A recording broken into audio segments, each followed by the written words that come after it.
সময় খুবই স্বল্প এবং এটা অনেকদিন পরে যেহেতু বাংলাদেশে হচ্ছে। দ্বিতীয় যে বিষয়টি, যে আমাদের যারা আমরা যখন দল গঠন করেছিলাম, আমাদের যারা নারী সহযোদ্ধাবৃন্দ রয়েছে তাদের প্রতি প্রতিদিন সাইবার হ্যারাসমেন্টের আমরা শিকার হচ্ছি। তো ইলেকশনের সময় এই জিনিসটা আরো বেশি হয়। তো সেই ক্ষেত্রে আপনারা এটা নিয়ে স্পেশালি যারা উইমেন সেকশন রয়েছে তাদেরকে কিভাবে এটা থেকে সেভ করা যায় একটা মনিটরিং সেল যদি আপনারা গঠন করে দিতে পারেন আমাদের জন্য অনেক ভালো হবে। কারণ বাংলাদেশে বড় একটা সংখ্যক এখন নারী রয়েছে। এখানে এই সংস্কার কমিশনের মধ্যে আমরা প্রস্তাবনা রেখেছিলাম যারা নারীদের বড় একটা অংশগ্রহণ বাংলাদেশে এনশিওর করা যায়।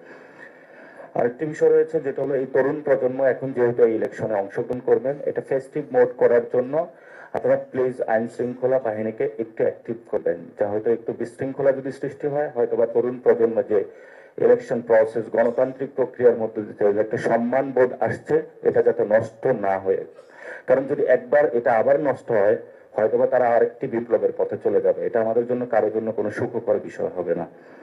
আরেকটি বিষয় রয়েছে যে প্রবাসী ভোটারদের যে প্রসেসটা, এটা নিয়ে আমরা ইলেকশন কমিশনকে বেশি সিরিয়াসনেসের জায়গা দেখি নাই। কারণ আপনারা এখন যে প্রসেসগুলোতে যাচ্ছেন একটা টাইম লিমিটেড টাইম দিয়েছেন, আমরা বলেছি যে এটা লিমিটেড টাইম না করে একটু বৃদ্ধি করার জন্য বা প্রসেসগুলো অনেক আগে চালু করার জন্য যদি এটা করতে পারতেন তাহলে হয়তো বা প্রবাসী ভোটারদের টার্ন বা আউটটা রেশিওটা অনেক বেশি